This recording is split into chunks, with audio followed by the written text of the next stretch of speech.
It is 9:30 p.m., and you are tuned to the frequency that keeps the night alive. Tonight, a warning arrives before the crime, a cipher, a name, and a body that should not be where it is. This is The Valley of Fear by Sir Arthur Conan Doyle, dramatized and produced by the Night Shift Radio. So stay with us, support the night, and keep your dial locked on the Night Shift Radio. And before we begin, where in the world are you listening from tonight? There is no time of year more calculated to leave one feeling jaded and drab than the first 5 or 6 days that follow the Christmas and New Year festivities. And the first week of January 1889 was no exception. It was depressingly damp, dark, and very cold. My good friend Sherlock Holmes professed daily that he found London life exceedingly dull and uneventful, and he spent most of the time brooding in his chair, smoking a pipe, and growing tense and morose. That was until the morning of January the 6th. Holmes arrived at the breakfast table, late as usual, and looking more sullen and pale than ever. He had been in the habit of leaving his breakfast practically untouched, a fact upon which Mrs. Hudson had commented with some forcefulness. However, no sooner had he glanced at the table than his eyes lit up with expectation. It was not the bowl of Mrs. Hudson's splendid kedgeree that excited him so, but an envelope propped against his breakfast cup. An envelope containing a letter, which it was to turn out, was to lead to the unfolding of one of the most remarkable and chilling stories I have ever had the privilege to record in my journal. A letter from Porlock, Watson. I thought I read the postmark as Camberwell rather than Somerset Home. Ah, indeed you did, Watson, indeed you did. But my Porlock is a person, not a place. And it is his handwriting, that peculiar flourish to the Greek E, there, on the envelope, posted, as you so rightly point out, in Camberwell. Yeah, of course. Who is Porlock?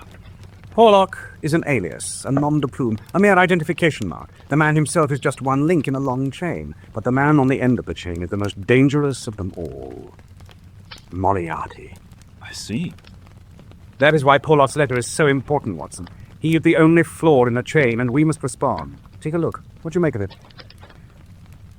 534. C2. 13. 31. 7. Douglas. 27. Burlston. Well, it's short. You shouldn't take too long to crack it once you've got the key. There is no key. Then The cipher key is a crude device and far too dangerous to use in trying to trap an adversary of the caliber of Professor Moriarty. So we have here an important secret that is indecipherable. Not at all, Watson. Porlock's reference is to a book. One does not need a key to this cipher, only the name of a book. I would normally have expected Porlock to have sent the name of the book under separate cover. As you can see, there has been no other letter. I can only assume that Moriarty is closing in fast on our man, and he fears even to send a second letter. Which means we are still at a complete loss. Perhaps there are points which have escaped your Machiavellian intellect, Watson. The message before you begins with the number 534, does it not? Yeah. Let us take as a working hypothesis, then, the notion that the number 534 refers to a particular page. Yes. Therefore, we are looking for a particularly large book. The next sign is C2. Chapter 2? Hardly, Watson. You will, I am sure, agree with me that if page 534 finds us but in the second chapter, the length of the first must have been intolerable. Besides, if we have a page number, a chapter number is superfluous. Column. Watson, you are scintillating this morning. A large book printed in double columns and in common usage. The Bible, perhaps. Good, Watson, good! But not good enough. Oh. I can hardly think of any volume less likely to be found at the elbow of one of Professor Moriarty's associates. And consider the number of different editions of Holy Writ that exist. No, this must be a book that is standardized. Porlock knows that his page 534 will correspond with our page 534. Bradshaw's Railway Timetable? The vocabulary in Bradshaw is nervous and tense, but limited. Much more likely to be something like an almanac. Whittaker's, for example. Here we are. Page 534. Column 2. What is the next sign, Watson? 13. The 13th word is There. 31 and 7. 31 is danger. The next sign is the word Douglas. Go on. 27. There is danger, Douglas, at Burlston. That's it, Watson. Come. Mrs. Hudson. Inspector MacDonald is downstairs, sir. Is he, by Jove? Then show him up, Mrs. Hudson. Show him up. I take it then that you've finished your breakfast. Yes, of course. And the Ketcherhay was, as always, splendid, Mrs. Hudson. Yeah. Well, Inspector Mack is one of the sharper members of the Scotland Yard Detective Force. You think he's wanting some help on the new case? And he did seem particularly gratified by the assistance I gave him a few months ago in the case of the Albanian organ grinder. Good morning, Mr. Holmes. Inspector Mack. You know my friend and colleague, Dr. Watson. Good morning, sir. Inspector. I fear your visit means that there is some mischief afoot, Inspector. I think it would be nearer the truth, Mr. Holmes, if you said hope rather than fear. A sharp observation as always, Inspector Mack. But we have a mystery for you. Eh, Watson? Indeed. Dr. Watson and I have been working on a little case concerning this message which arrived for me earlier this morning. 534 C2. We have deciphered the code, Watson. There is danger. Douglas at Burlston. Douglas at Burlston? Yes. Do these names mean something to you, Inspector? Simply that the Burlston affair is my case. And Mr. Jack Douglas of Burlston Manor House, Burlston, Sussex, was found murdered this morning. What? He'd had his face blown away by a sawn-off shotgun. My God. Remarkable. You don't seem surprised. Interested, Mr. Mack, but hardly surprised. I receive an anonymous communication from a quarter I know to be important, warning me that danger threatens a certain person. Within an hour, I learn that this danger has actually materialized, and that the person is dead. Thus, I am interested, but as you observe, Mr. Mack, I am not surprised. It does seem to be in a particularly horrible murder, Holmes. Have you further details, Mr. Mack? All I have is the official requisition for Scotland Yard assistant, and a personal note from White Mason, the local officer. It arrived on the milk train this morning. White Mason is an old thing. Read it, Watson. Mac, this one's particularly extraordinary. You would think the whole thing had been set up to theatrical effect if it weren't for a man with his face blown off in the middle of it. If you can, bring Mr. Holmes, for he will find something after his own heart. It's a real snorter, this one. Well, your friend is obviously no fool, Mr. Mack. Are you still interested, Mr. Holmes? Watson and I will be but 5 minutes. Have a cab ready, Inspector. I already have one reading. In no time at all, Holmes and I had packed small travelling bags, donned jackets, hats, and greatcoats, and joined Inspector MacDonald in the hansom. Mr. Holmes, are you and Dr. Watson returning to supper or not? That would appear to be a highly unlikely circumstance, Mrs. Hudson. Victoria Railway Station driver, ring it. White Mason will be glad you've decided to join us in this one, Mr. Holmes. Does seem to have been a particularly vicious sort of crime. It also seems to have been a crime with the smell of Moriarty about it. Sounds as if you've solved it already, Mr. Holmes. You know, the Scotland Yard lads feel you've got a bit of a bee in your bonnet over this professor. I hadn't told you this, have I? And following your last tip, I went to see the professor. I'm pleased to hear. And a very learned, talented, and respectable sort of man he seemed to be. Therefore, I do not doubt the extent of his learning. I do not doubt the extent of his talent or the semblance of respectability. But tell me, Mr. Mack, what did he look like to you? He had grey hair, and the most wonderful wayward words. Very solemn. When he put his hand on my shoulder as we were parting, it was like a father's blessing. Is that so? I thought at the time that he would have made a grand miniature of the captain. But what did he look like, Mr. Mack? Describe his face. Well, kind of thin, I think. This most pleasing and touching of interviews took place, no doubt, in the professor's study. Right. You sat in front of his writing desk? Yes, sir. With the sun in your eyes and his face in the shadow. The inspector sat frowning in silence for the last 10 minutes of the ride to Victoria Station. Our train had hardly crossed an icy-looking river Thames before Holmes pursued his point again. Did you happen to observe a picture hanging above the professor's head? Oh, I don't miss much, Mr. Holmes. Yes, I saw the picture. Picture of a young woman, head on hands, peering at you out of the corner of her eye. Jean-Baptiste Gueuze, La Jeune Fille à l'Agneau. Sold at the Port Calais sale in 1885 for £4,000. That's a lot of money. According to the standard books of reference, Professor Moriarty's annual salary is £700. As for his family, his brother works as a station master for the Somerset and Dorset Railway Company. Then how could he afford... Exactly. Leaning back in his seat with the satisfied air of a leading prosecuting counsel who has just proven his case, Holmes began to fill his pipe. The inspector sat thoughtfully, and an uneasy silence descended upon the compartment. We were already approaching the rolling downland of Sussex before the inspector spoke again. You told me, Mr. Holmes, that you had never met Professor Moriarty. That particular pleasure does still await me. Then how come you described its study to me just now? Twice now I have had occasion to visit the professor's apartment while he was away on business. There were certain papers in his safe which I needed to consult. You mean you broke in? I fear, Mr. Mac, that I will never be considered by you as having the right qualities to make a grand minister of the cat. And no more was said on the subject for the rest of the journey. Our train reached Belfton sometime after 12 o'clock, and as we stepped onto the platform, a ruddy-faced man with bandy and gaitered legs came running towards us. I took him at first to be a local farmer or retired gamekeeper. Ah, there's White Mason. MacDonald, how are you? Fine, just fine. White Mason, this is Mr. Sherlock Holmes and Dr. Watson. Pleased to meet you, Mr. White Mason. Pleasure. It's a great honor to have you with us, Mr. Holmes. Max told me all about your work on the case of the Albanian organ center. But this Belson affair, I tell you, it's real snorter. Burlston was a small cluster of half-timbered cottages on the northern borders of the Sussex Weald. The nearest place of any importance was Tunbridge Wells, some 10 miles to the east over the border into Kent.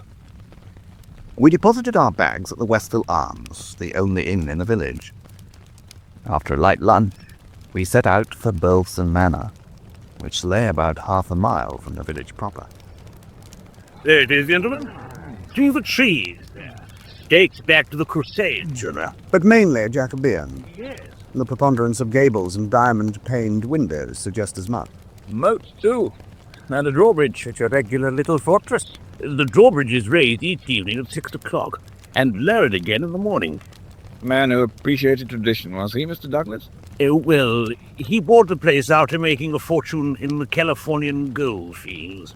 But he subscribed to all the right charities, sang a fine tenor at village concerts, sat on committees for this and that, made himself into a very popular sort of country squire. And is there a Mrs. Douglas? Yes, she's his second wife.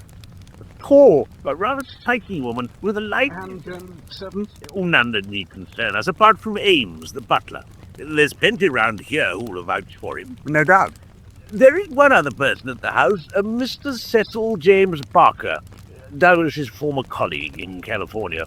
Now, I know one shouldn't listen to village gossip. But one should, Mr. White Mason. Well, apparently he and Mrs. Douglas have been seen... come to a minute. Steady, relax, steady. I found some evidence, sir. In the bush, sir. He is bicycle, sir. I think it's evidence, sir. I think it's the biting of the youth to get away with, sir. Or rather, it isn't. Or to be the youth to get away with, it wouldn't still be here. Thank you, Constable. You can leave this to us. Thank you, sir. Rudge Whitworth and Luce. Well used, too. Now, why did our murderer abandon his means of escape, huh? I said it was a snort. You did indeed, Mr. White Mason. You did indeed. We made our way across the drawbridge and into the house. White Mason took us straight into the study. It was a dreadful sight. There were dark red stains splashed across all 4 walls, the ceiling, and the floor. Of the dead man's face, no feature at all could be recognized. He lay sprawling with outstretched limbs in the center of the room, clad in his night attire and pink dressing gown. Across his chest lay a torn-up shotgun.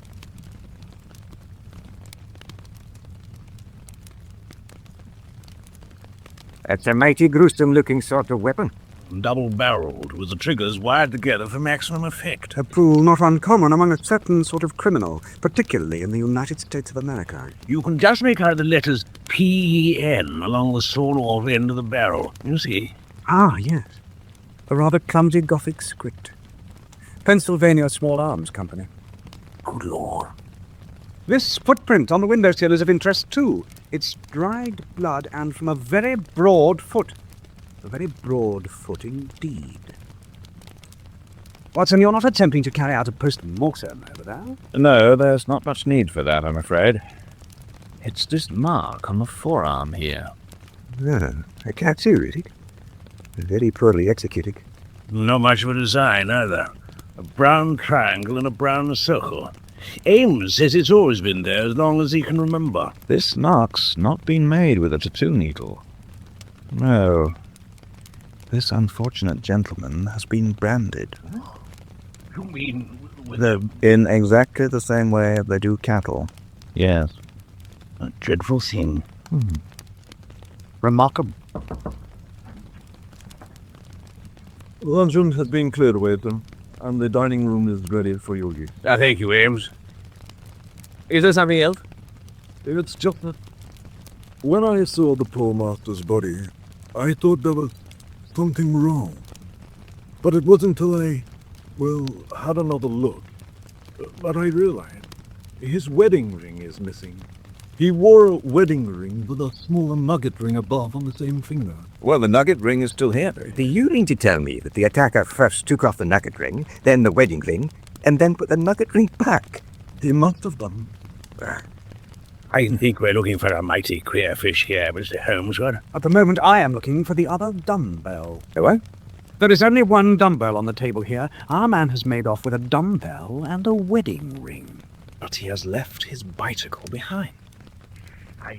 Might it not be a good idea if we were now to meet Mr. Cecil Barker in the dining room? Mr. Cecil Barker was tall, dark, and rather loose-jointed. Although not surprisingly, I detected some signs of tiredness and tension about his eyes. He spoke to us calmly and unfalteringly. I think it's obvious. This villain made his way into the house during the day while the drawbridge was down, and secreted himself in the study, picked his moment, and then made his way out through the open window. There is a dark red footprint on the sill. There is also a bicycle in the bushes. Are you of the opinion, then, that this intruder was a common thief, who killed Mr. Douglas as a result of being disturbed, and then proceeded to steal his wedding ring, while, of course, replacing a nugget ring on his finger? Mr. Holmes, for 5 years I mined with Jack Douglas in California. We did well. Very well. But 6 years ago, for no apparent reason, he suddenly sold out and returned to England. Within a week of his leaving the claim, half a dozen men came up looking for him, and they weren't well-wishers. Can you remember anything of these men? Well, they were Americans, but not Californians. Rough-looking bunch. There was one striking feature about them, though. They each of them had their right sleeves rolled up, and on each of their right forearms was a brand mark. A brown triangle within a brown circle. Like the one on Douglas's arm? Exactly. Now, I know Jack had been a member of some secret brotherhood out east, and from what I gathered from the little he told me, there had been a feud. This feud seemed to shadow his whole life. That's why, when he returned to England and remarried, he chose to live in a Jacobean fortress. That's why he raised the drawbridge every night. That's why he double-checked all doors and windows. And that is why he was killed.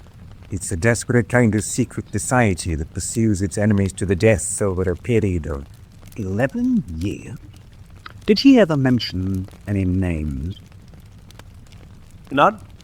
No, Mr. Holmes. Eleanor! Say the name of Bodymaster McGinty. Eleanor, you should still be resting. Pray, do come in. Mrs. Douglas. Eleanor! Go on. Mrs. Douglas. Go on. It was only the once that he ever spoke about it. He was delirious at the time. He'd had a riding accident. Am I still in the Valley of Fear? He kept moaning. Will Bodymaster McGinty reach me yet? That is all.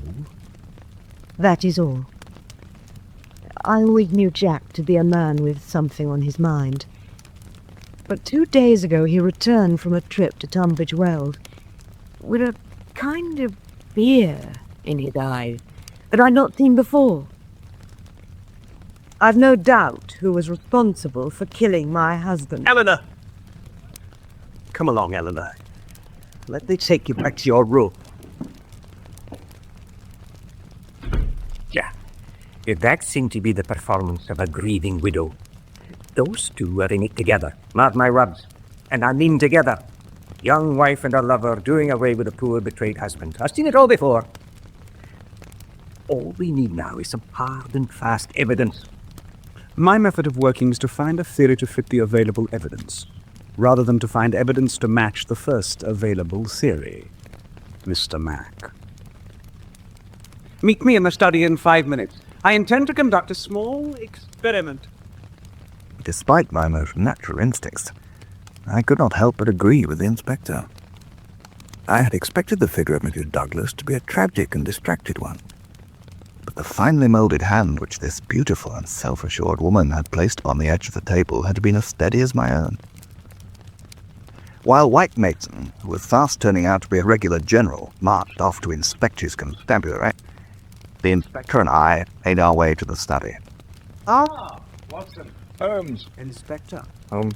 I have here one carpet slipper. Property, courtesy of Ames, of Mr. Cecil Barker, and, if I am not mistaken, there. It fits the print on the windowsill exactly. One can even detect traces of dried blood on the sole. Yes, you're right. You would, of course, have noticed the extraordinary breadth of Mr. Barker's feet as he stood in the dining room. Further evidence against him. I knew I could rely on you, Mr. Holmes. They've been leading us on a merry dance with all this secret society nonsense. No doubt they planted the bicycle as well. It's a simple case of domestic violence. How does that strike you for a theory, Mr. Holmes? Perfectly sound, my dear Inspector, providing it can take account of how Porlock came to hear of the Douglases' unfortunate domestic circumstances. Unless Barker's part of your professor's little gang. And if she's involved too, we need look no further than this house. MacDonald. Mr. Holmes and Dr. Watson, too. Good. I just received a telegram from the police station at Tunbridge Wells. The Mount Ephraim Hotel have reported one of their guests missing. He was last seen yesterday morning heading in the direction of Burleston on a Rudge Whitworth bicycle. Damn. It looks, Inspector, as if you will need to look at least as far as Tunbridge Wells. Following White Mason and MacDonald's departure for Tunbridge Wells, Holmes announced that he had 1 or 2 routine matters of investigation that he wanted to clear up. This was his way of indicating that he wished to pursue whatever extraordinary thought was in his mind alone. And so, after arranging to meet him for high tea in the Westville Arms, I decided to try and give some peace to my somewhat jangled nerves by taking a stroll in the curious old-world garden which flanked the house. Rows of ancient yew trees, cut into strange designs, girded it round. Inside was a beautiful stretch of lawn with an old sundial in the middle, and the whole effect was so soothing and restful that the vision of a darkened study with a blood-stained figure on the floor seemed like some dreadful and distant nightmare. I had almost reached the bottommost hedge when I heard the sound of voices on the far side of it. A remark in the deep tones of a man was answered by a little ripple of feminine laughter. I hastened towards a small opening. Dr. Watson, I fear you will think me callous and hard-hearted. I'm pleased to see you looking so well, Mrs. Douglas. I hope that someday you will be able to do me justice. Come along, Eleanor. You have already said enough. Dr. Watson, if only you knew. There is no reason why Dr. Watson should know, Eleanor. There's no possible business of his. If it is no business of mine, then I beg leave to resume my walk. Good afternoon to you. Good afternoon, Doctor. I arrived back at the Westville Arms rather early, but Holmes was already there, sitting in an ingle nook, a pipe in his mouth, reading through some papers. I immediately told him of my encounter with Barker and Mrs. Douglas. A lie was. The whole story is a great big, thumping, obtrusive, uncompromising lie. And the incident you have just related to me merely confirms it. Look, I have here the statement made by Barker and Mrs. Douglas to the police. And they force me to the same conclusion. Listen, what do you make of this? 10:30. Barker in the guest room and Mrs. Douglas in her own room hear a shot from the study. Barker gets there first, rings furiously for Ames, who, being in the basement at the far end of the house, has heard nothing. Confronts Mrs. Douglas in time to prevent her entering the study. At which point Ames arrives and Barker persuades her to return to her room. That all seems quite clear. Too clear by half. Watson, I am not, as you are aware, a wholehearted admirer of womankind. But my experience of life has taught me that no wife who had any concern for her husband would, on being told that he was dead, simply and quietly return to her room at the request of a household guest. You think then that poor Douglas was indeed murdered by his wife and the man Barker? There is, Watson, an appalling directness about your questions. They come at me like bullets. If you put it that do I think Barker and Mrs. Douglas are conspiring to conceal the truth about the murder, then the answer is simple. Yes, I do. But your more deadly proposition is not clear. Let us assume they are Moriarty's agents. They plant a bicycle, a false footprint, and a disappearing hotel guest. That is as far as we get before all the untidy, angular, uncompromising bits come into play and refuse to slip into place. Why a sawn-off shotgun, a noisy and unwieldy weapon? Why remove the wedding ring? Why steal a dumbbell? As to the discarded bicycle, well, even the dullest detective must ask, why should a man keen to get away leave his bicycle behind? I must admit, I can conceive of no explanation. Besides, professional crimes of the caliber of Moriarty's agents do not leave untidy or uncompromising bits behind them. But there must be a Moriarty connection. I mean, Porlock's recipe. Exactly. Leaving aside for one moment the murderer's bizarre interest in his victim's wedding ring, consider for a moment the following scenario. Barker and the wife reach the room together. Moriarty's assassin convinces them that any attempt to arrest him would lead to the exposure of some hideous scandal. They agree. He takes the wedding ring for whatever reason, and they let him out over the drawbridge before raising the alarm. Then, again assuming the two are lovers, they desperately attempt to throw down false leads to cover up what they perceive will be seen by the police as a domestic crime. Well, the weight of the available evidence would certainly seem to support such an interpretation. The weight of the evidence. You're a genius. A dumbbell, of course. I think an evening spent alone in the study could be of great help. You are going to sit in that place alone? Not at this precise moment, Watson. No. First, a little high tea is called for. What would you say to 3 or 4 eggs? Lightly poached. It was nightfall before the inspector and White Mason returned from Tunbridge Well. They were in exultant mood, and reported what they considered to be a great advance in the investigation. The man staying at the Mount Ephraim Hotel called himself Hargrave. There is no doubt that the Rudge Whitworth bicycle is his. His only other possession seems to have been a small valise, big enough to carry a sawn-off shotgun. The hotel manager said that this man Hargrave spoke with an American accent. There is no doubt that he is tied up in this somehow. What puzzles me, Mr. Holmes, is that one would have imagined the fellow would have returned to the hotel as an inoffensive tourist. As it is, he must have known that he would have been reported as missing by the hotel manager, and his disappearance linked with the murder. Once we've got him, we can ask the man himself. Descriptions have been circulated throughout the country to all ports. Someone will spot him sooner or later. The watching eye of the British public is a reliable and powerful weapon, Mr. Holmes. I prefer to rely on the power of analytical and deductive thought, which is why I propose to make a little investigation of my own tonight. The entire resources of the Sussex Police Force are at your disposal, Mr. Holmes. Thank you, but the cover of darkness and the use of Dr. Watson's large umbrella will be sufficient for my needs. But that's no kind of weapon. It could be dangerous. If I thought there was any chance of danger, my dear Watson, I should certainly ask for your assistance. As it is, I merely ask for your umbrella. Thank you. And now, I bid you good night, gentlemen. Good night, Holmes. I retired to bed, totally exhausted by the day's events. My deep sleep was disturbed only by dreams, in which I was falling into a dark red sticky mess, while above a beautiful woman stood, her face quivering with little ripples of feminine laughter. When I awoke, the early morning sun was pouring through the bedroom window. We took breakfast quickly and made our way to the small cottage which was the home of the local police sergeant. Inspector MacDonald and Mr. White Mason were surrounded by telegrams. Well, Inspector, has our villain been spotted? He has. Well, tell us, man, where? Leicester. Leicester? Aye, Leicester. He has also been spotted in Nottingham, Southampton, East Ham, Killicudry, Torquay, and 14 other places. And he's been arrested in Liverpool and Bristol. Dear me.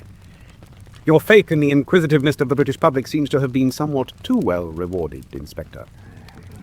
You will be pleased to know that my investigations last night enabled me to draw one or two deductions. Well, my advice to you is, abandon the case. right? Oh, you consider it hopeless? I consider your case hopeless. You will not find your missing bicyclist in Torquay or Killicudry. You are holding something back, Mr. Holmes. You know my methods, Mr. Mac. I need to verify the details, which can be very readily done, after which I will take my bow and return to London, leaving my results entirely at your service. What do you propose we do now? Write a short note to Mr. Barker. I'll dictate it to you, if you like. Go on. Dear Sir, in the hope of finding something which may bear upon our investigation, I have made arrangements to have the moat drained. We can't do that. And our workmen will be starting first thing tomorrow morning. I hope this doesn't inconvenience you, blah, blah, blah. But we haven't got any work. Well, whatever you do, don't tell Barker that. Be sure Mr. Barker received that note, Inspector. And then? And then a most instructive hour or so can be spent reading a modest little account of the building of Burlston Manor, purchasable at the very reasonable sum of 1 penny from the local tobacconist. You're making fools of it, Mr. Holmes. Bread for view is one of the essentials of our profession. The interplay of ideas and the oblique uses of knowledge are often of extraordinary interest. Spend your day as you will, Inspector. But meet me here at 4 o'clock this afternoon, without fail. The inspector and Mr. White Mason walked off with a mixture of curiosity, annoyance, and frustration on their faces. Their countenances had not changed markedly when we all met up again at 4 o'clock. Holmes' news that we were to spend the evening hiding in the grounds of Burlston Manor did not improve tempers. It was a damp and bitterly cold January night. We made our way up to the manor and followed Holmes into a shrubbery almost opposite the main door and drawbridge, which was, I noticed, open. We also had a good view of the study window. Taking Holmes' example, we crouched down in the laurel. I wish it do us the courtesy, Mr. Holmes, at explaining why all this is necessary. Ah, our profession, Mr. Mac, would be a drab and sordid one if we did not sometimes set the theme to glorify our results. The blunt accusation, the brutal tap upon the shoulder. What can one make of such a denouement?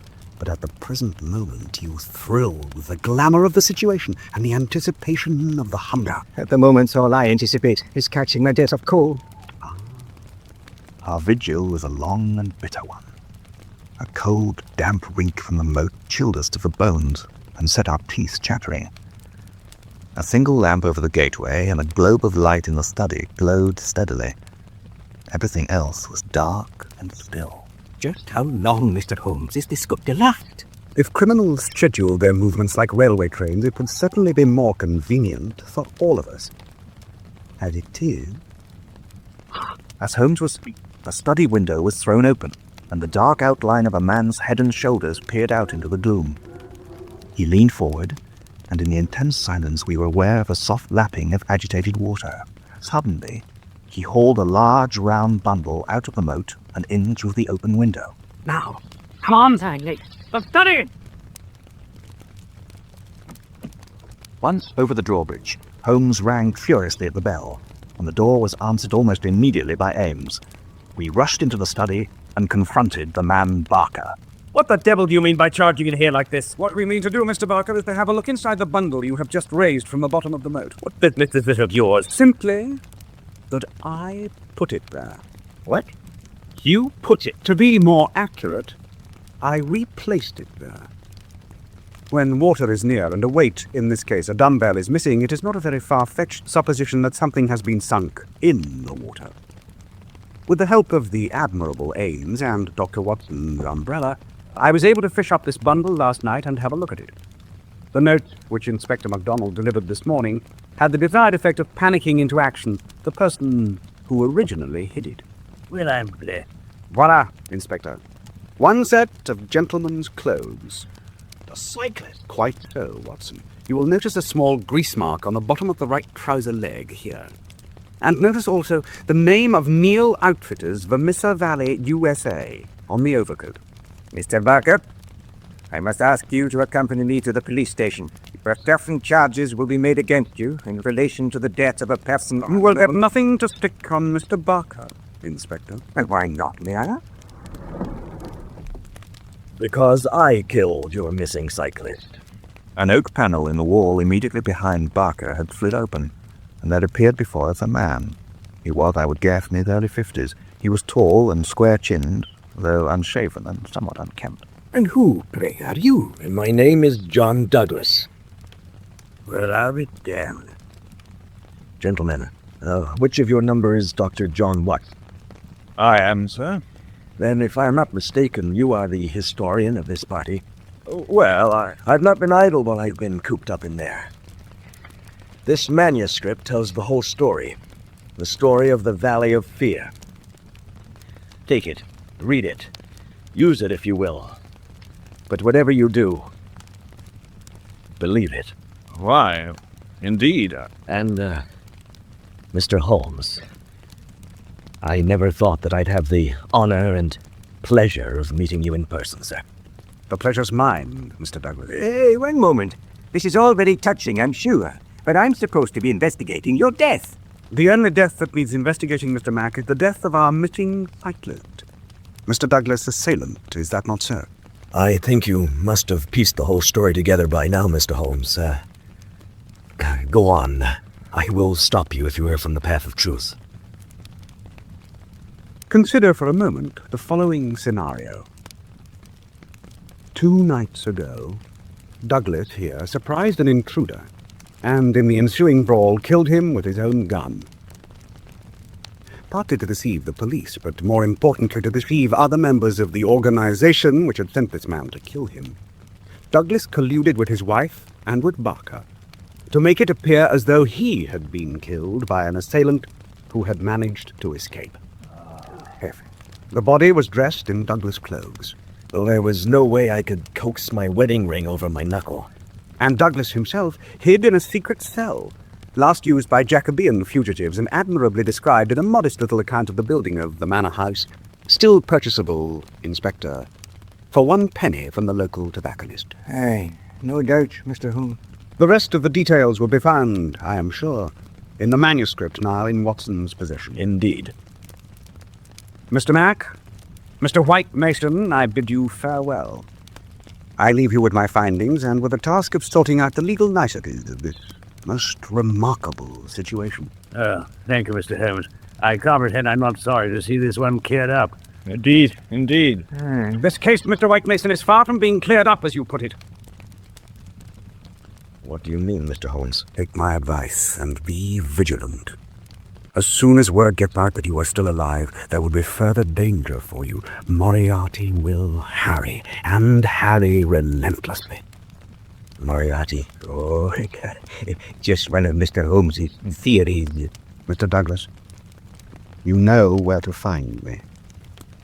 As we took our farewells, Mrs. Douglas was fetched from her room, and our last picture at Burleston Manor that evening was of this beautiful and graceful woman in the arms of her husband, the mutual joy in their faces already tempered by anxiety and fear.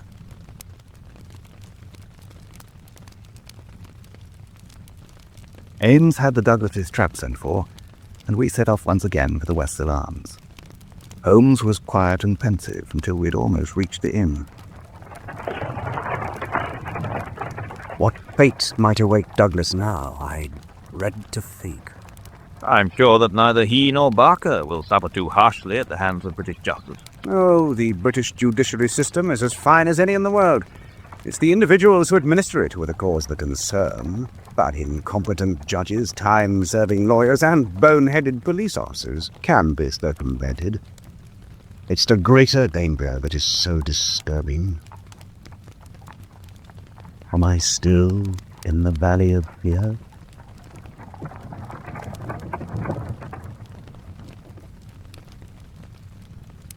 Holmes and I settled down into our frugal and none too warm quarters, and I took out the manuscript that Jack Douglas had entrusted to me. I think it best, Watson, if you were to read it to me.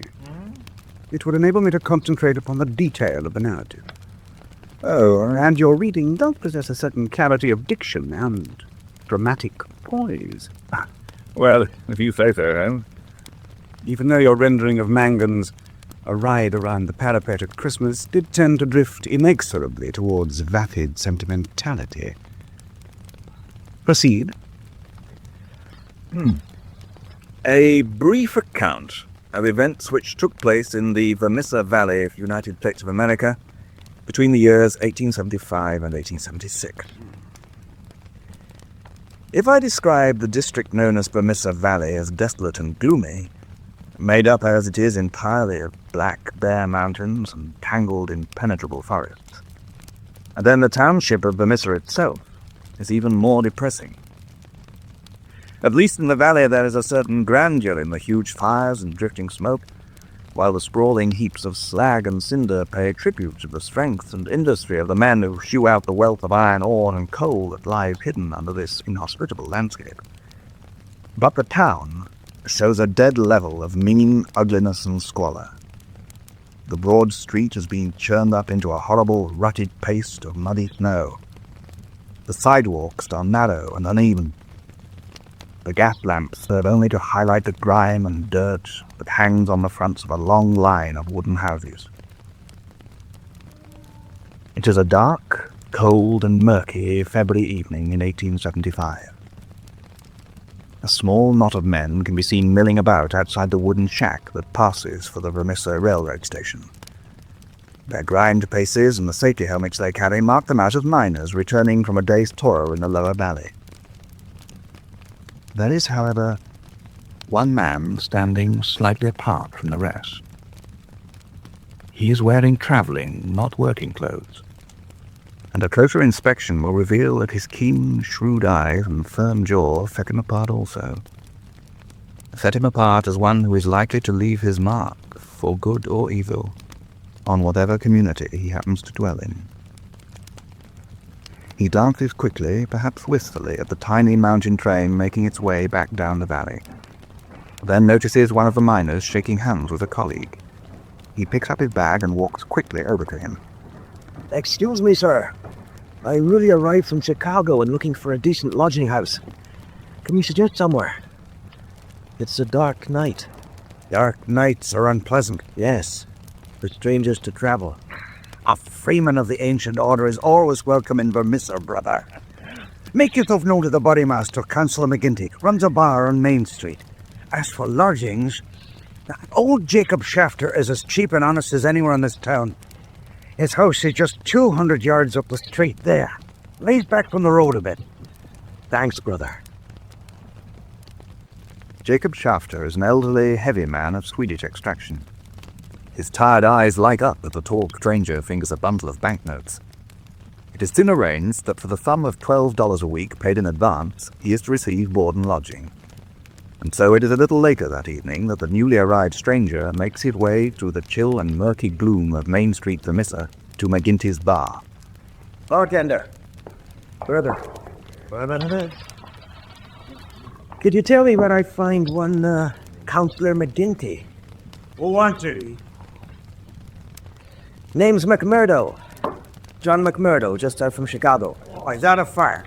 Wondered if I could have a word. Sure. Here's a few words. Last train out of the valley tonight leaves in 10 minutes. Be on it. And why should I? We don't like strangers in this town. But, dark nights are unpleasant. Yes, for strangers to travel. The clouds are heavy. Yes. A storm is approaching. Over to the corner.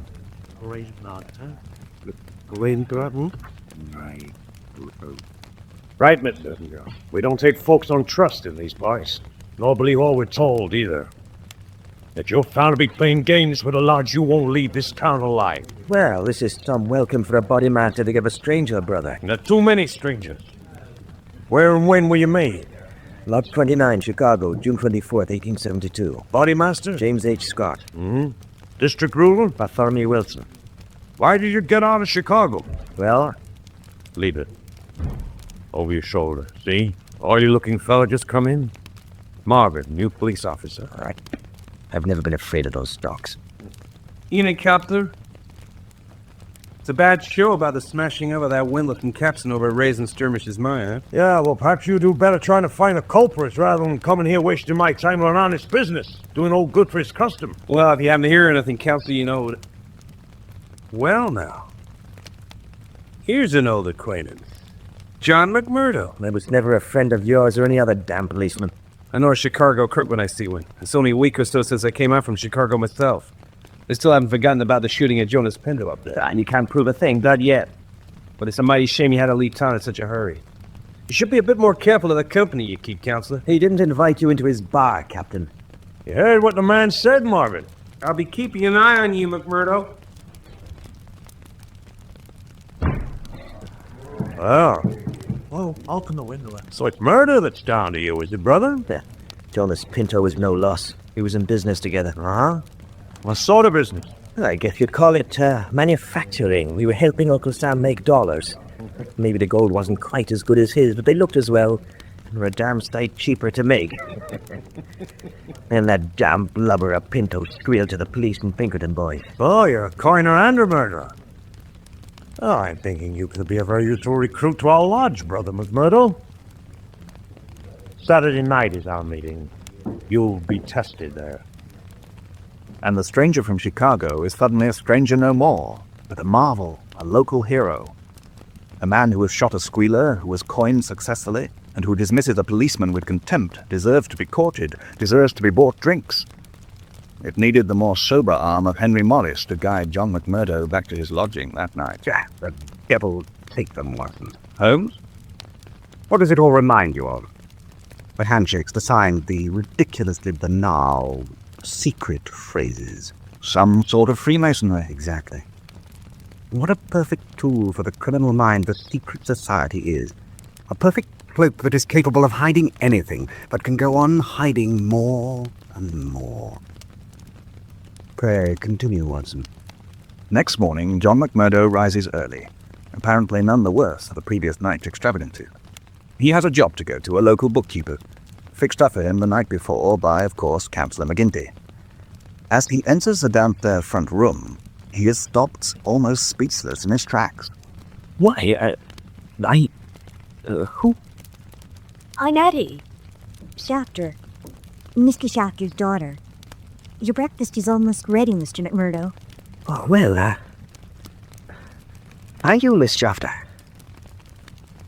What do you think of her, Miss her? Well, when I arrived last night, I wasn't too sure. But now, well, I think it could suit me just fine. Oh? Yes, I've suddenly seen the unique charm and beauty of the place. Your tongue knows how to flatter a woman, Mr. McMurdo. No doubt you have had plenty of practice. Now move your elbows so I can set this breakfast down. In that brief moment, something intangible has passed between these two young people. And so it is that as John McMurdo makes his way to the Freeman's Hall on the following Saturday evening, his mind, though filled with fears and anxieties as to the nature of the lodge's initiation rituals, still carries an image of the dark eyes, the flowing fair hair, and the warm features of Eddie Shafter. A doorkeeper with a gold and green sash across his chest fetches him into the room. At the head of a long table in the long, windowless room sits Bodymaster McGinty. On his head is a flat black velvet cap, and on his shoulders rests a purple stole. Brother Scanlon, Brother Baldwin, bring the candidate forward. Candidate to be crossed, blindfolded, and entered. A rope is pulled tight round his shoulders, and a thick black hood trussed roughly over his head. Through the pitch dark of the hood, John McMurdo hears the voice of Bodymaster McGinty strangely dull and distant. Can the candidate be tested? And the frenzied reply, Test him! Test him! the strong arms of two worthy brethren grab McMurdo's own arms in a lock and propel him towards the roaring coal fire that is burning in the grate. Good God, Holmes, this is pretty gruesome stuff, do you know that? I am more concerned by the appearance of the young woman. Holmes, complications inevitably start to arise once a woman takes the stage. You're still thinking of Miss Irene Adler and the Bohemian scandal? I am thinking that love is an emotional thing, opposed utterly to calculating reason, and therefore likely to play havoc with the best laid plans of both policemen and criminals. Glass of port? Yes, that would be most welcome. Proceed, Watson, with what, if I may say so, is a most animated rendering of an extraordinary story. At the moment John McMurdo feels his feet touching the grate of the crackling fire, the two brethren holding his arms suddenly jerk him back. He hears Bodymaster McGinty's voice above the din. Brother Freeman! John McMurdo is already a brother in the ancient order of freemen. Made in Lodge 29, Chicago, June 24th, 1872. Dark nights are unpleasant. Yes, for strangers to travel. The clouds are heavy. Yes, a storm is approaching.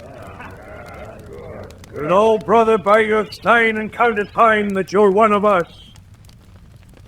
We would have you know, however, that in this county and in other counties of these parts, we have certain rights and duties of our own which call for good men. Can you bear pain? As well as another. Brother Baldwin? The iron.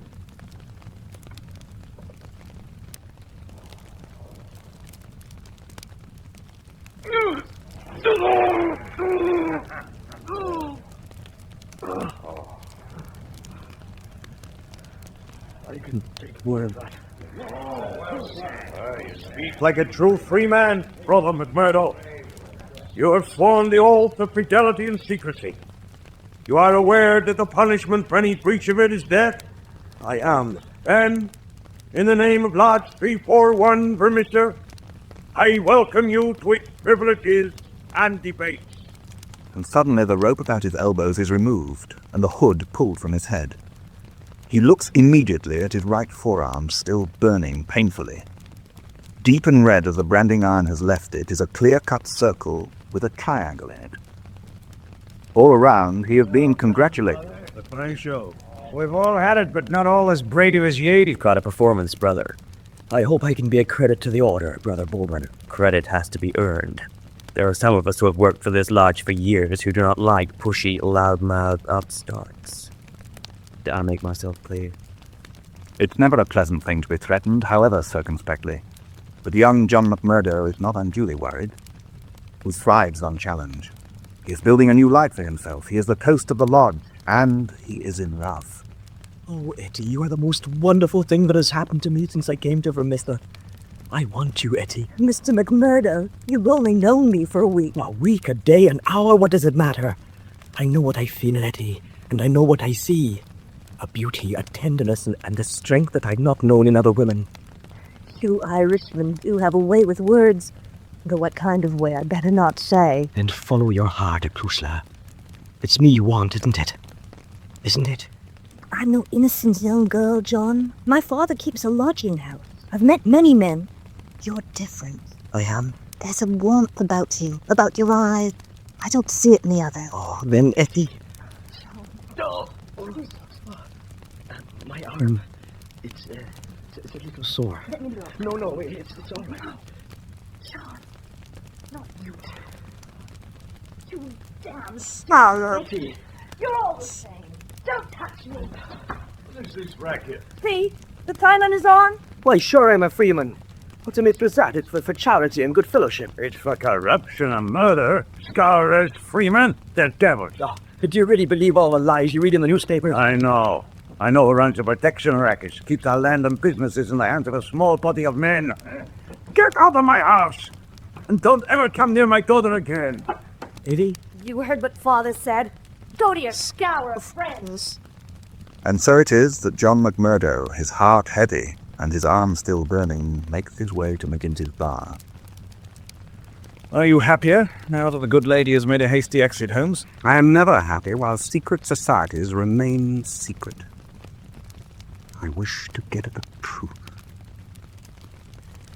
There are only two reasons why men go about their business in secret: guilt and fear. He even hides his brand mark from her. Continue, Watson. A number of the more supportive brethren suggest that they should all set out and do shaft her once and for all, but nothing actually comes of it. By the end of the evening, McMurdo finds himself the only lodger in a large house owned by an Irish widow on the outskirts of the town. His arm begins to heal too, so that the only blemish on his new life in Vermissa seems to be his disappointment in love. He has, however, other important matters to think about, for on the following Saturday evening, he attends his first lodge business meeting. Dark nights are unpleasant. Yes, Clouds are heavy. yes, a storm Permit is the approaching. Treasurer's report. Brother Aaron, our funds are in a very healthy condition at present. Firms of late have been generous. Mark Linder and company have paid 500 to be left alone. The Walker brothers sent in 100, but I took the feeling of our last meeting into account in returning it and asking for 5. If I don't hear by Wednesday next, then it looks as if their windy gear may get out of order. Aren't you, Brother Harwood? Before we move on, I have an item which I would like to place before the meeting. Brothers, there's one man in this town that needs trimming up, and it's for you to see that he gets it. I'm speaking, of course, of James Stanger, editor of the Herald. Well, this is the latest piece of filth to be found in his slander sheet. Reign of terror in coal and steel district. 12 years have now passed since the first assassinations which prove the existence of a criminal organization in our midst. From that day, these outrages have never ceased until now they have reached a pitch which makes us the opprobrium of the civilized world. The men are known. The organization is patent and public. How long are we to endure it? Must we live forever in the valley of fear? Oh, there, I fully rid enough of the slush. He obviously needs to be given a pretty severe warning. Will you fix it, Baldwin? Sure. I'll talk him. I don't want him killed. Just warned. So that he can be persuaded to print rather more truthful articles about the lodge. Who will you take? Gower, Mansell, Scanlon, and the 2 Willoughby. What think you of our ways, brother? I like it well. 'Tis a proper place for a man with mettle. What's that? Oh, and your brother, sir, says he finds our ways to his case. I would say, worshipful master, that if any more men should be wanted, I should count it an honor to be chosen to help the lodge. I would move that Brother McMurdo should wait until it is the good pleasure of the lodge to employ him. Brother McMurdo, you're apt to push yourself forward rather too hard. However, you display an enthusiasm which should be a lesson to us all. You're not, after all, inexperienced in the matter for which Brother Baldwin has formed his team. I rule as bodymaster, and it is the good pleasure of this lodge to employ you in this matter. If that is the bodymaster's ruling, it is. Then Brother McMurdo will join the other brothers already named. After the meeting, the little band who have been told off for duty gather together an arsenal of sticks and clubs and stroll out along the sidewalk in twos and threes so as not to provoke attention. The night is bitter, with a half-moon shining brilliantly in a frosty, star-spangled sky. In a large yard facing a high building which carries the words "The Missa Herald" in gold lettering between its brightly lit windows, the pairs and threesome gather with apparent aimlessness.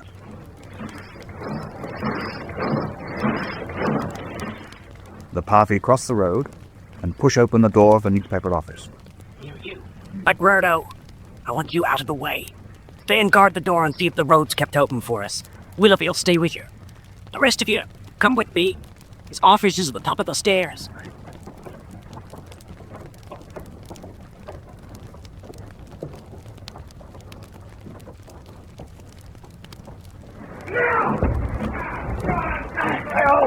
Help me! Help! No! I'm on head. Backing up. You've got it coming, Spaniard. We've done the job. I haven't finished with him. Stop it, Baldy. Don't do my curse you. Who knew to interfere, Mr. Upstart? Stand back, yourself.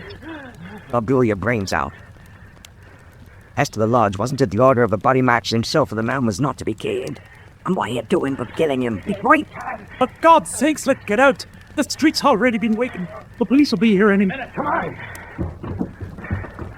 One day, McMurdo. One day. Leaving the limp and motionless body of the editor at the head of the stairs, the band of freemen make their way back along the street in twos and threes. Most go and mix with the crowd in McGinty's saloon. Others, McMurdo included, break away into the side streets and so by devious paths to their own homes. The tale unfolds in a familiar pattern, becomes clear. The Mormons, the Red Circle, the Ku Klux Klan, American secret societies that we've had dealings with. And the Molly Maguires, which we have not. The Molly Maguire? Originally formed in Ireland to resist paying high rents to absentee English landlords, then reformed in America to deal with unscrupulous coal owners. So are our scourers simply Molly Maguires? No, but they may well have their roots in that organization. Put the ruthlessness of an organization like that together with rituals and secrecy of a Masonic nature, then add a sharp, criminal mind. And you've got an organization far more dangerous, far more powerful than the Molly Maguires. 15 or 16 months ago, Watson, we found the Ku Klux Klan to be operating in, of all places, Horsham. If the tentacles of the Ku Klux Klan can reach Horsham, is it little wonder that the tentacles of the Scourers can touch Moriarty and Burlston Manor. Pray continue. The next day, being Sunday, finds John McMurdo sitting in his room examining a few coins, when he is aware of footsteps on the stairs. Oh, Brother McMurdo. This your counting house? I'm proud to see you, Councillor. And will you take a whiskey? Ah, I will. This is indeed an honour that I hadn't expected.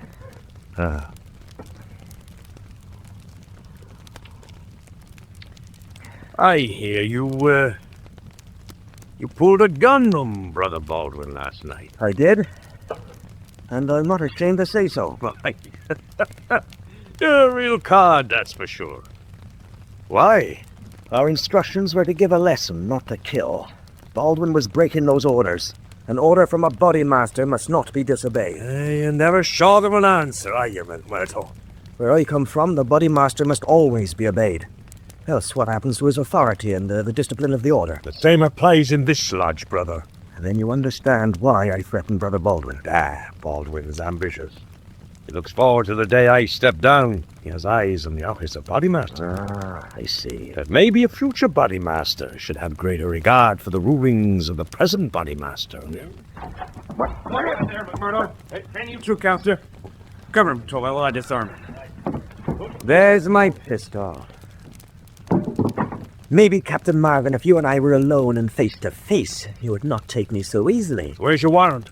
Breaking into the house of an honest, law-abiding man in this fashion? Once the Chicago crook, always a Chicago crook. And what exactly am I accused of? Of being concerned in the beating up of James Stanger at the Herald office. Well, if that's all you have against him, you can save yourself a deal of trouble by dropping it right now. This man was with me in my saloon playing poker up to midnight, and I can bring a dozen witnesses to prove it. That's for the court to settle tomorrow. Come on, McMurdo. Turn away, Count. I have to. As McMurdo is hauled roughly towards the doors by Captain Marvin and the patrolman, Councillor McGinty notices the young man's eyes glancing repeatedly and urgently, and his head nodding at a threadbare mat on the floor. Hardly has the sound of the policeman's heavy tread died away, than the good councillor has pulled the mat away and eased up a loose floorboard. A few minutes later, he is to be seen sauntering along the main street towards his saloon, McMurdo's precious coining plant tucked safely under his jacket. Next day, in Zamithia Courthouse, John McMurdo is called to stand in the dock. He really has no need to raise the small finger on his right hand as he steps up, for the magistrate accepts the word of Councillor McGinty, a most prominent and active citizen, that the accused were playing cards with him at the time of the alleged incident, and in a matter of minutes dismisses the police case. And thus John McMurdo, self-confessed murderer, coiner, and abuser of policemen, now adds making a mockery of the court to his list of heroic deeds. You kept a cool head, Brother McMurdo. Thanks to you, Councillor. And your little invention in safekeeping, you'll be pleased to know. Ah, good. I wouldn't want Marvin to get hold of that. Oh, we certainly seem to know about counterfeiting. Sure, it was a popular pastime in Chicago. Well, I'm thinking you could put your talent to very useful purposes, the lot. It could be an honor, Councillor.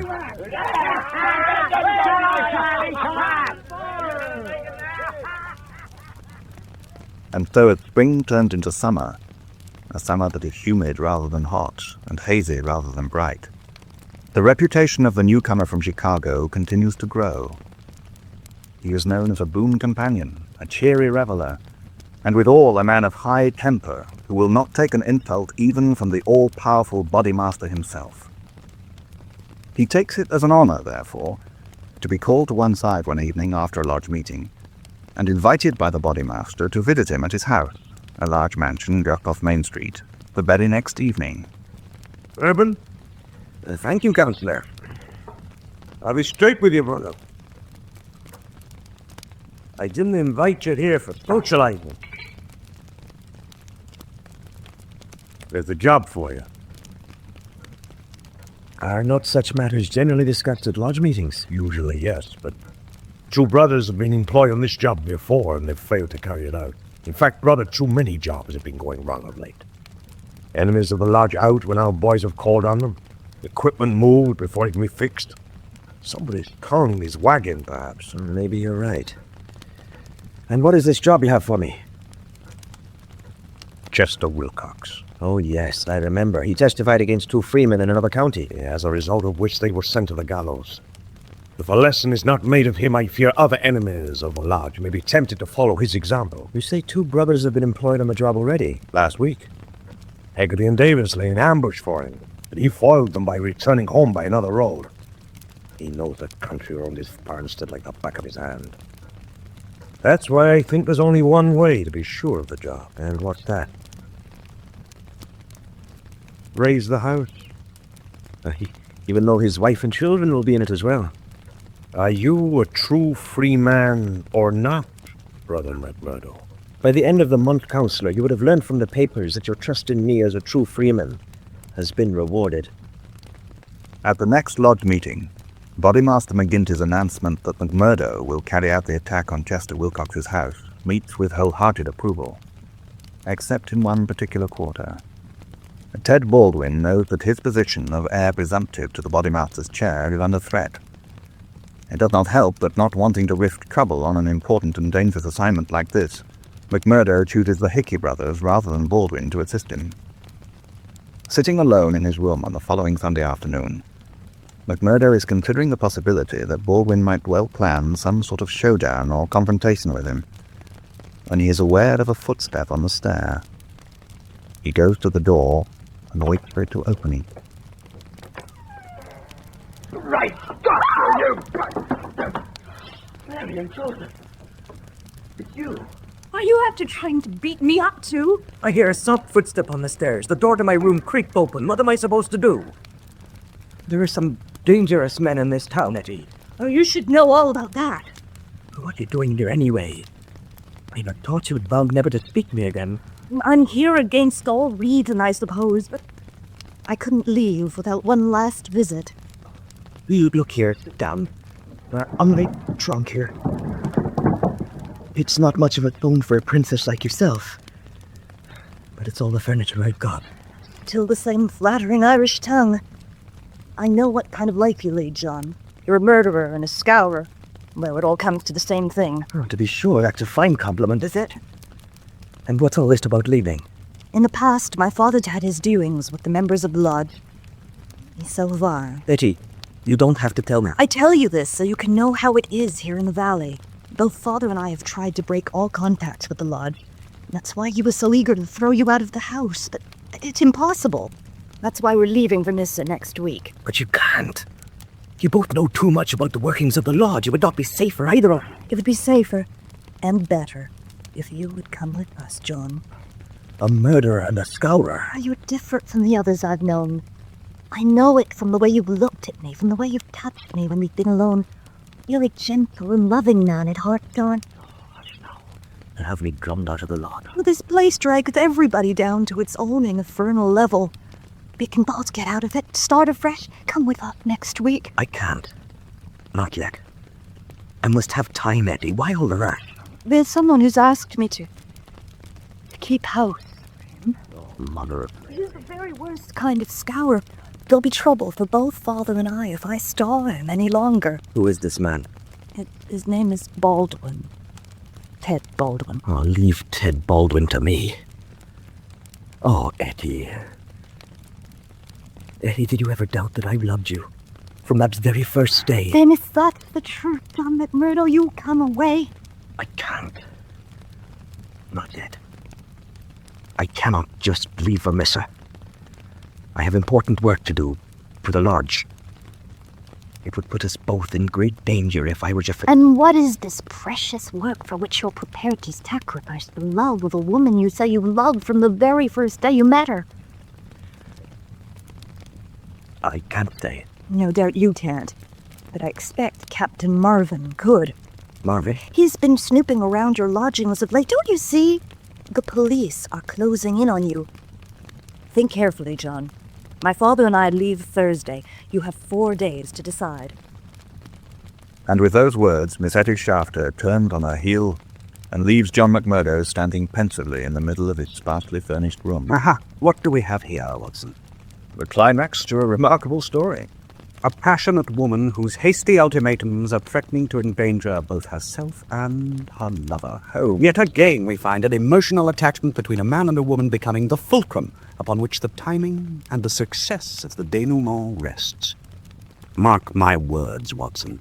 The man McMurdo will find himself torn between conflicting actions, and we will witness a resulting terseness and urgency in the narrative. Pray continue. In the early hours of the following Tuesday morning, the sky above the Iron Dyke crossroads turns red.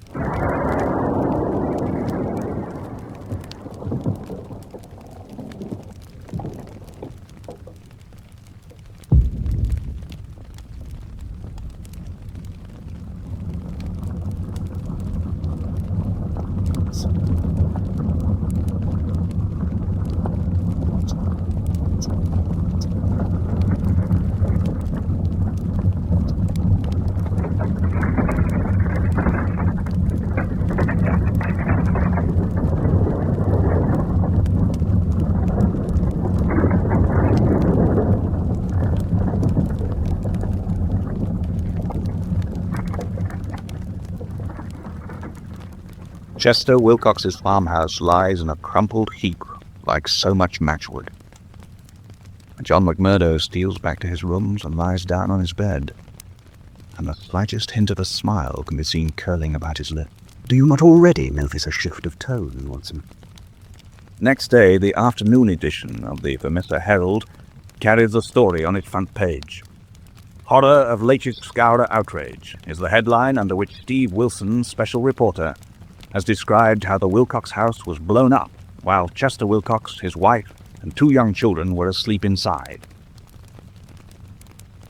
Later that day, John McMurdo walks out into Main Street, pulling his thin jacket about him, for there is a distinct chill in the late summer evening. He walks down past the now familiar wooden shacks and follows a group of thick-set, hard-faced scourers into the Freeman's Hall. He enters the oppressive, windowless meeting room feeling excited but tense. Oh, well. If it's not our young brother McMurdo, the legend of the lodge. Brother Baldwin, You have been keeping busy of late. I am employed only in such matters as the Bodymaster himself requests. Oh, is that so? I hear that you've been, quite busy, Brother Baldwin. Oh? Busy pestering a certain young lady. Oh, you've been poking your big Chicago nose into that corner, have you? Take a piece of advice from me. Find your own whore. Why, Eddie shot her so hard, and she's much too good for the likes of you, Baldwin.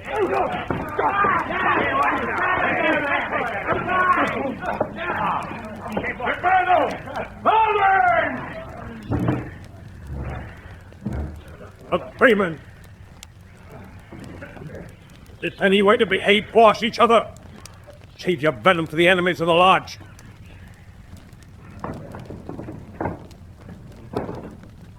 Dark nights are unpleasant. Yes, but faded to terror. Clouds are heavy. Yes, the storm is approaching. Brothers, before we move on to the formal business of the meeting, I'm sure the Lodge would like to have recorded its thanks to our brethren here, and particularly Brother McMurdo, for their valuable work in upholding the honor of the Lodge at Iron Dyke Crossroads last night. I'm sure you read the report in the Herald. Not time for another visit to old man Stanger, don't you think, Bodymaster? Perhaps you would raise the subject the appropriate place during the meeting, Brother Baldwin. Indeed, I will. Treasurer's report. Brother Haraway? Worshipful Master, I claim urgency. Oh, Brother McMurdo? It is a claim that by the rules of this lodge takes precedence. We attend you. Worshipful Master and brethren, notwithstanding the Bodymaster's words concerning our success in dealing with Chester Wilcox last night, I regret to inform you all that I am the bearer of ill news. But it is better that it should be known and discussed, than that a blow should fall upon us without warning, which would destroy us all. The Bodymaster himself has mentioned the report in the Herald concerning last night's events at Iron Dyke Crossroads. As you can see, the report was written by a pressman named of Steve Wilson. Brothers, I know this Steve Wilson. The last time I saw him, I was at the back of a public gallery in a Chicago courthouse, and Steve Wilson was in the witness box testifying for all he was worth against a number of worthy members of the Chicago Lodge.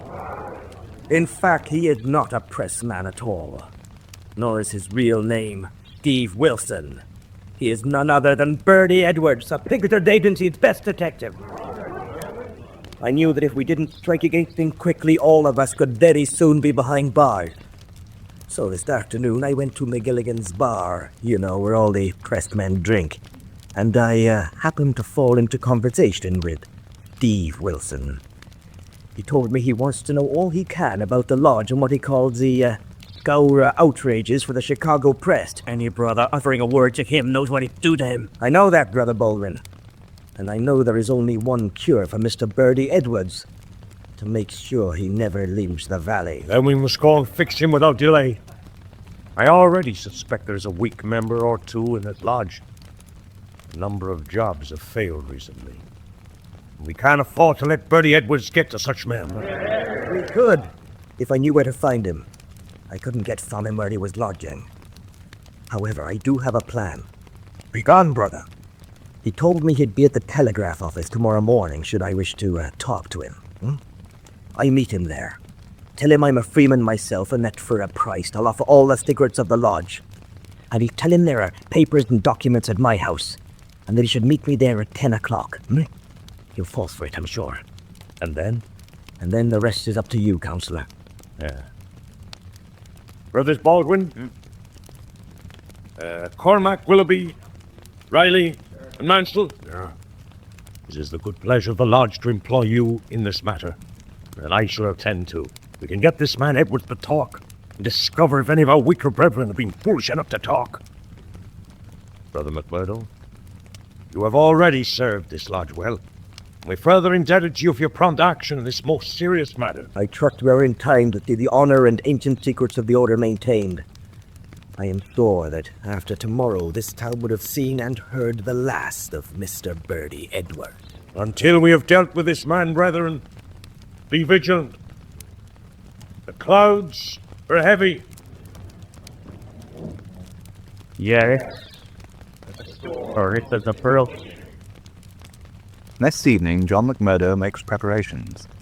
He cleans, oils, and loads his Smith & Wesson revolver. He carefully surveys the room in which the detective is to be trapped. Secret about secret, conspiracy upon conspiracy. How does an organization like this think about trapping its greatest adversary? By embroiling him in yet another secret. By spinning a further yarn of deceit and intrigue. It becomes, I suppose, a way of life. A mentality. Is the name not familiar, Watson? Edwards. Bertie Edwards. Hardly a nomenclature that one is likely to forget now. Was it not in the Times? Holmes, I'm sure if I'm allowed to continue my reading of the manuscript, we shall discover all in good time all that we need to know about Mr. Bertie Edwards. Forgive me, Watson. It is simply that a half-remembered name is like an elusive clue or connection, demanding to be uncovered so that the picture can be made clear. I would have thought the picture is clear. Pray continue. The large, sparsely furnished room has windows on two sides and a big stove at one end. John McMurdo sits in his only chair and waits. Just before 9 o'clock, Boss McGinty arrived. Is he coming? He is. Good. He's been promised details of everything I know about the Scourers. I even took his money. The lodge owes you a debt for this. I guess when I move out of the chair, I can put a name to the man that's coming after me. Counselor, I'm little more than a raw recruit. The normal custom of the lodge is followed, and the rest of the Scourers chosen to be employed in this particular matter arrive in pairs. First Baldwin and the Treasurer Haraway, then Willoughby and Cormac, Riley and Mansell. The whiskey bottle is passed round, and their host outlines the plan for the last time. No one can see him come into the house after dark, and I'll lay to it that certainly no one will see him go. He arrives at 10. He is to trap 3 times. I let him in and lock the door behind him. He will be armed. Now, if I show him into a room with 7 men in it when he's expecting me to be alone, there's going to be trouble. We don't want a noise going on so that every damn policeman in the town hears us. Of course not. So this is how it works. I show him into the parlor next to the door. I come in here to get some papers that will give me a chance of telling you how things are shaping. I go back to him and surprise him while his attention is taken with the paper. It's a good plan, Brother McMurdo. Let's hope you haven't forgotten anything, brother. Everything is taken care of. 10 o'clock approaches, and the gathered company, aided by the natural effect of the stove and the whiskey, are feeling increasingly hot and uncomfortable. By 10:05, a restlessness has set in to which Brother Baldwin gives voice. I don't think this Bertie Edwards is coming. I think Brother McMurdo has bitten off more than he can chew. Set us off. Nothing can be heard save the quiet sizzling of the stove. The 7 men, their faces taut and expectant, wait. And continue to wait. It is nearing 10:15 when a sound reaches their ears which makes all 7 of these hard men flinch as one body. It's him. Quiet, you fool.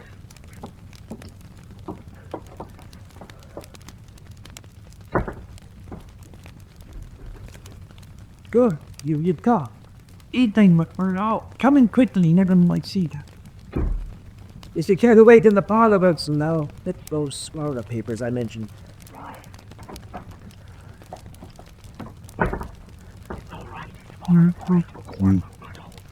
Take those dead papers out to and getting through here. I want to take a good look at Mr. Bertie Edwards. You're looking at him right now, Counselor. I am Bertie Edwards. Marvin! Baldwin, I've orders to secure on site. Hey! Oh, covered, Captain. There are officers with rifles at every window, Counselor. Hit that gun patrol. Come on. Now, McMurdo. The name's Edwards Baldwin, and I am from Chicago. And that's about the only thing I've told you about myself that's true. I was never a member of the Chicago Lodge. I never killed a man up there either. And I've never minted a dollar in my life. Those I gave you were as good as any others, but I've never spent money better. 7 pale, rigid faces look up at Bertie Edwards. There is an unappeasable hatred in their eyes. He reads the relentless threat. Yes, I pretended to you that the law was after me, with the help of my old colleague, Captain Marvin here. And I joined your infernal order and took my share in your council. And you did your share of the dirty work. The attack on old Stanger at the newspaper was the only job I was involved in that was outside my control. I had no time to warn him. It was my hand, was it not, Baldwin, that saved him from death? More's the pity. I'd have you know, Captain Marvin, that this man is responsible for the death of Chester Wilcox and his family. I think not. Oh, then you'll hear different in court. Chester Wilcox was more than willing to aid the plan to break your lodge, Counselor. He and his family moved out of the house the afternoon before the explosion. As soon as they hear about tonight's events, they will no doubt return to the mishap. But the reports... Probably the only time Stanger has ever printed lies about Scour activities. You're a fool unto yourself, Edwards. Brothers, we have been betrayed by this traitor. And not only us here tonight, but the Lodge, the district, the whole wider organization, the ancient order of freemen. I never trusted him. Neither did I. And you failed us in trusting him, Counselor. That's right. You're right, Baldwin. You were my most dangerous enemy. But you're also my unwitting assistant. I wasn't nothing of the sort. If it hadn't been for your insane jealousy, which led you to make unwelcome advances to Etty Shafter, I would not have realized that my meetings with Captain Marvin had been observed. And the longer I waited, the greater would be the chance that I would be uncovered. Baldwin, if you escape the hangman, you know what you must do. Be ready to Leicester. The trap is waiting. We want to get this crowd safely away as soon as possible. I'm ready, Captain. It's not over yet, Edwards. The arm of the order stretches out east and west, to California and Europe. You will never sleep easy in your bed, Edwards. Never. Remember, the storm clouds will gather once again. It is always a dark night for strangers to travel. You, above all people, will always be in the Valley of Death.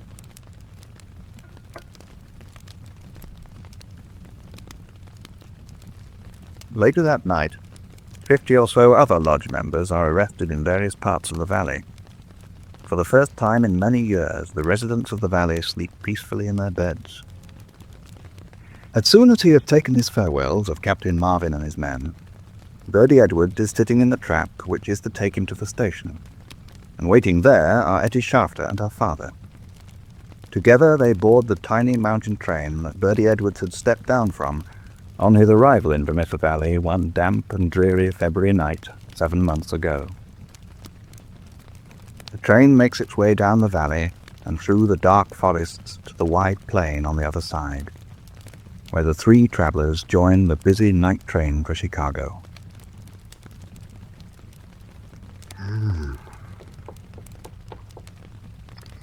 And so the conspiracy is uncovered by the efforts of a greater conspiracy.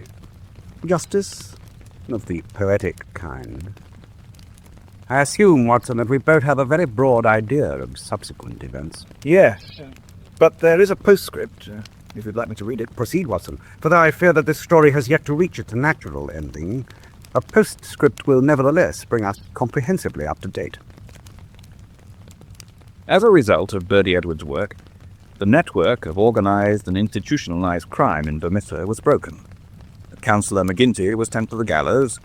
The other ringleaders, Ted Baldwin amongst them, were sent to the state penitentiary for periods of between 10 and 20 years.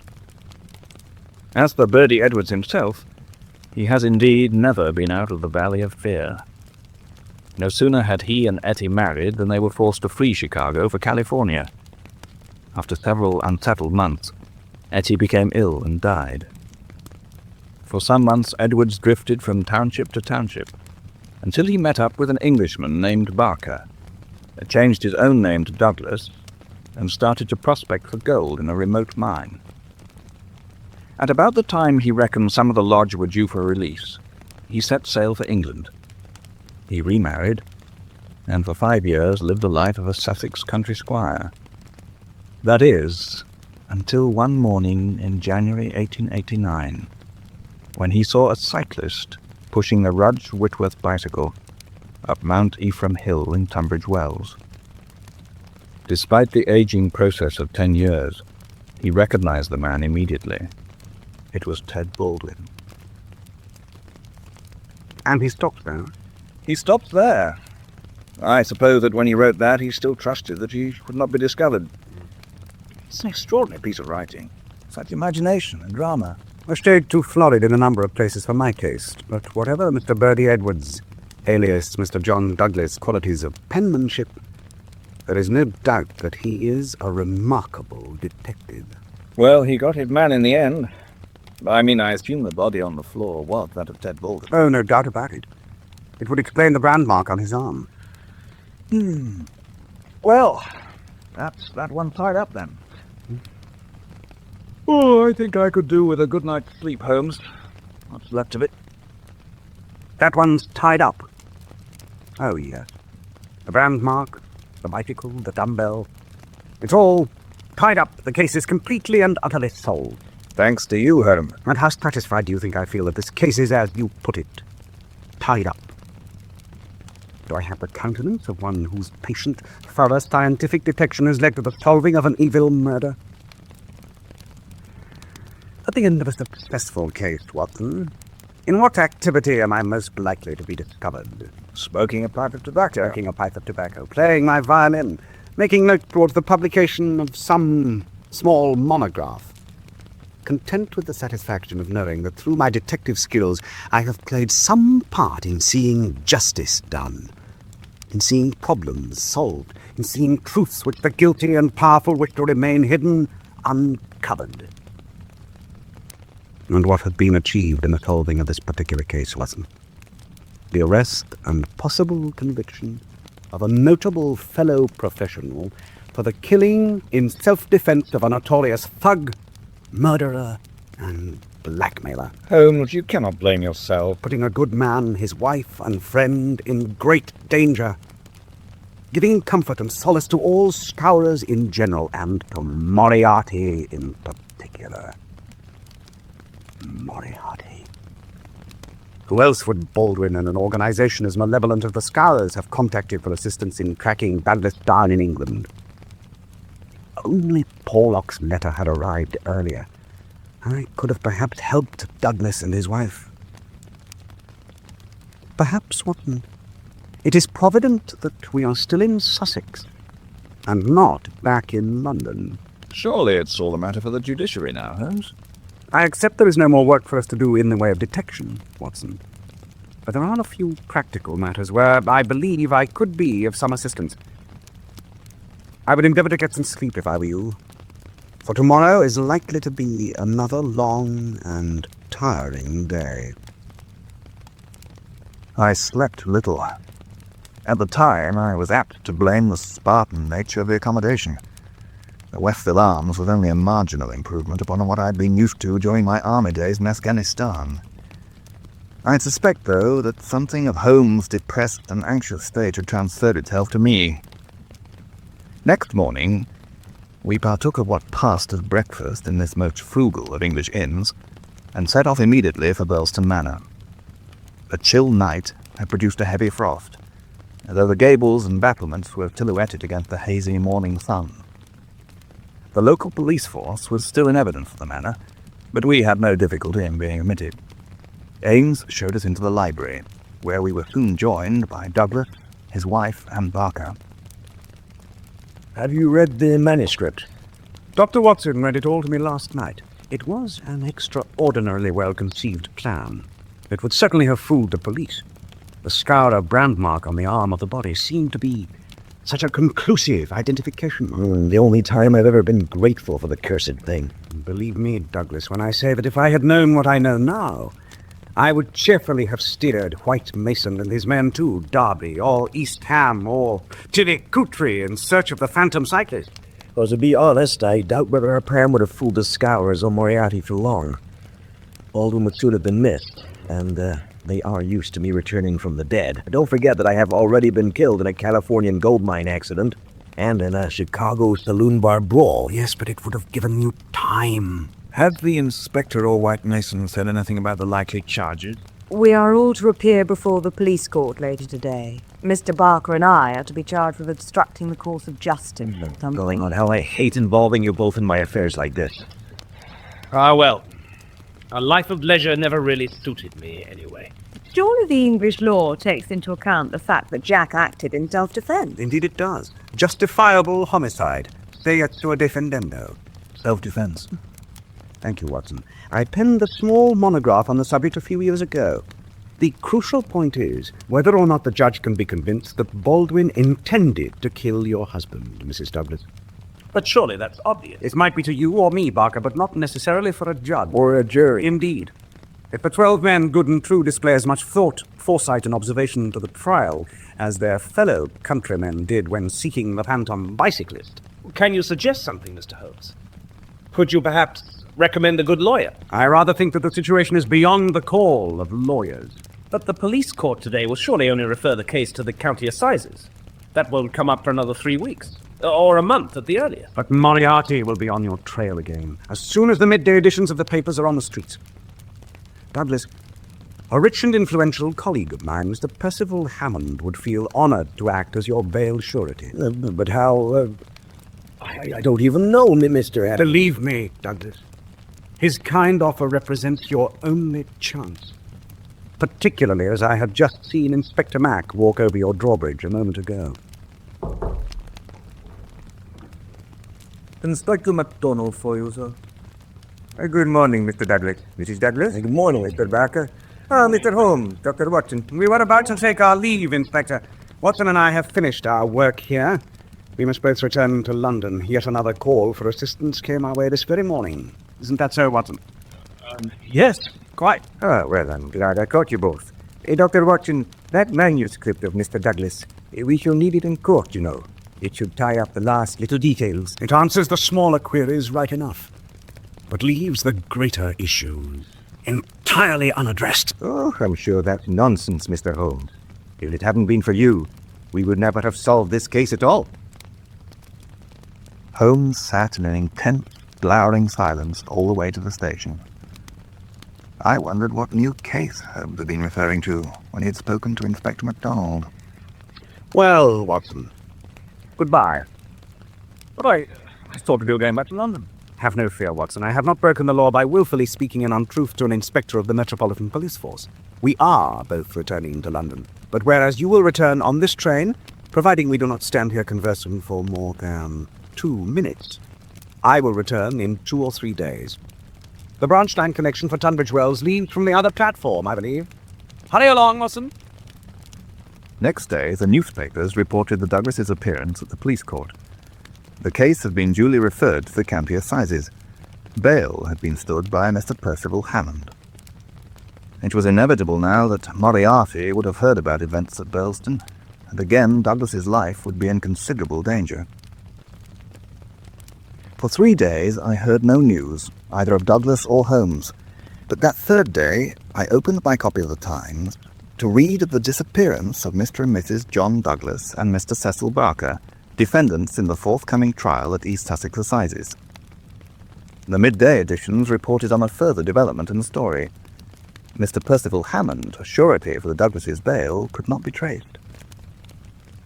That same evening, Holmes returned. I did not want nor need to ask him any questions.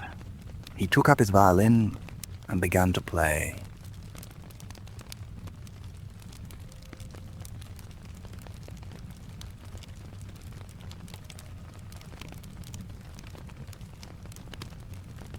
It was a signal that yet another case was completed.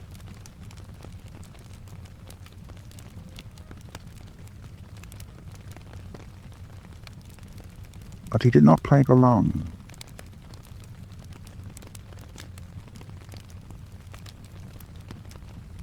He did not even complete the piece. It was as if, even at this stage, he feared the worst. We heard nothing for 3 weeks. Then one morning, a scruffy note was pushed through our letterbox. Take a look at this, Watson. Dear me, Mr. Holmes, dear me. A most singular greeting. Greeting be damned, it's devilry. I had hoped. Gerard, what good is hope against such organization? Such power! How can you be sure? By going down to the city and making a check on the shipping road. Shall I? No. I shall be back within the hour.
The nature of Holmes's efforts in Sussex were beginning to make themselves clear to me. He indeed returned, as promised, within the hour. He stood at the door, pale. The muscles in his face taut. The steamship Palmyra docked at Cape Town yesterday. Passenger lost overboard in a gale off St. Helena. An American, name of Jack Rudge, traveling with his wife and an English companion, Mr. Whitworth. Rudge? Whitworth? The Douglas's embarker? Yes. Douglas chose the names. He was still trying to display his Celtic bravado. Barker was a frightened man, too. Didn't want to stay behind to face the police. So I had to arrange papers and passage for all three. How on earth did you manage to do that? Contact. Under the nose of the Sussex constabulary? Yes, and under the nose of Moriarty's agent, too, it would seem. For lost overboard. Reed thrown overboard. Poor Douglas. Will I ever be out of the Valley of Seer? Will Bodymaster McGinty reach me? Oh, you're a coiner and a murderer. Oh, I'm thinking you could be a very useful recruit to our lodge, Brother McMurdo. Saturday night is our meeting. You'll be... Night. I'm present, yes. The strangest but powerful. Oh, are heavy. Well, a storm is afloat. So we know, brother, by your sign of countersign, to one of us.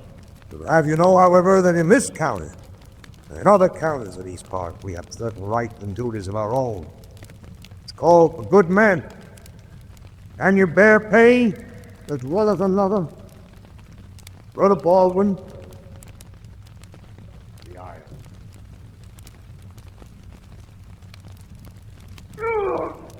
Yes, you. No. I can take more of that. Speak like a true freeman, Brother McMurdo. You have sworn the oath of fidelity and secrecy.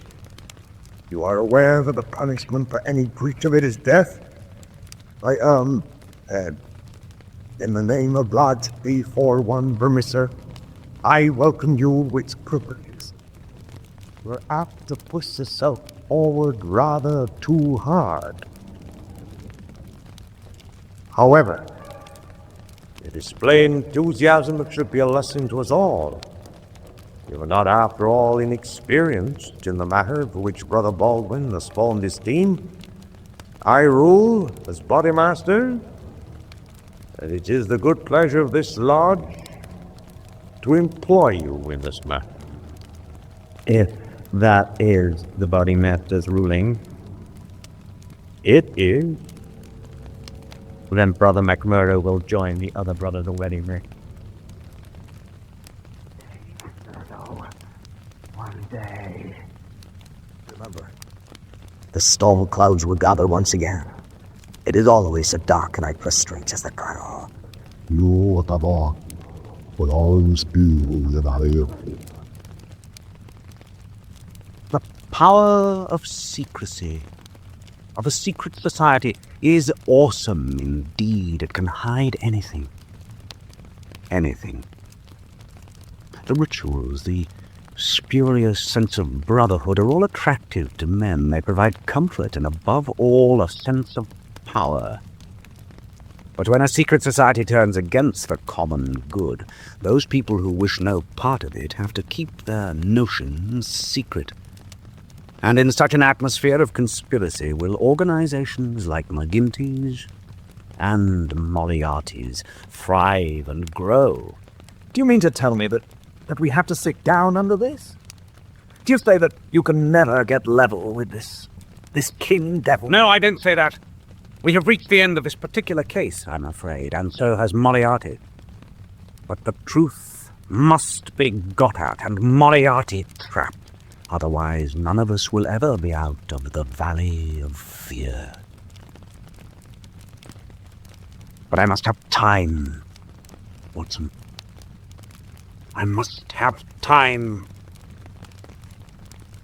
We sat in silence for some minutes.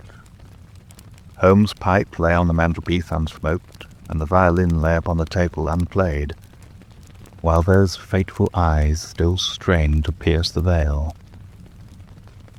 This particular case was over, but another longer, more important, and more dangerous one had just begun.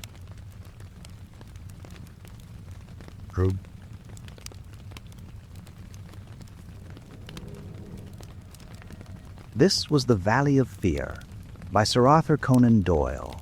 Until next time, keep the dial locked on the Night Shift Radio.